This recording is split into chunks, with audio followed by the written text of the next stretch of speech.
Lorsque le psalmiste chante « Goûtez, voyez que l'Éternel est bon », psaume 34, verset 8, il parle de la réponse que reçoit l'homme lorsqu'il tourne sa pensée vers l'intelligence divine qui est en lui.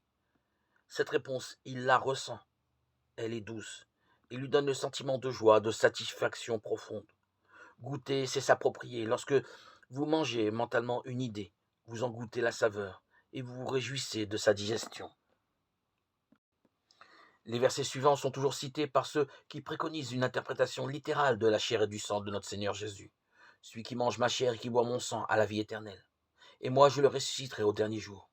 Car ma chair est vraiment une nourriture et mon sang est vraiment un breuvage. Celui qui mange ma chair et qui boit mon sang demeure en moi et moi en lui. Jean 6, 54-56. Plusieurs de ses disciples ayant entendu dire « Cette parole est dure, qui peut l'écouter ?» Jean 6, 60. Dès lors, plusieurs de ses disciples se retirèrent d'auprès de lui et cessèrent de le suivre. Jean 6, 66. Dans le 73e verset du 6e chapitre de l'Évangile selon Jean, Jésus donne à tous ceux qui ont des yeux pour voir et des oreilles pour entendre toute l'explication de ce sujet. C'est, dit-il, l'esprit qui vivifie. La chair ne sert de rien. Les paroles que je vous dis sont esprit et elles sont vie. Autrement dit, Jésus parle figurativement au sens psychologique. Ces paroles sont esprit quelque chose que vous ressentez dans votre cœur. C'est un mouvement de conscience.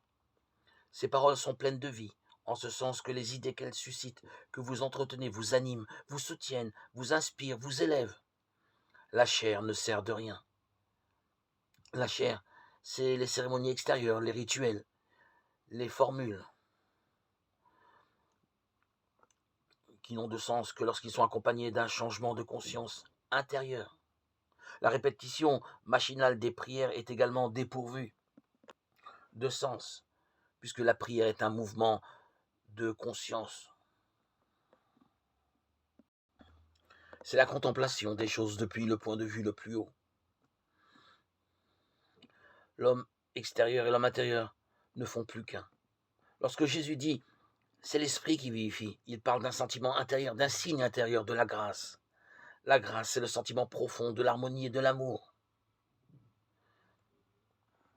Lorsque l'harmonie extérieure révèle l'harmonie intérieure, nous vivons dans la grâce, quels que soient les troubles ou les chocs qui ont lieu à la périphérie de notre vie.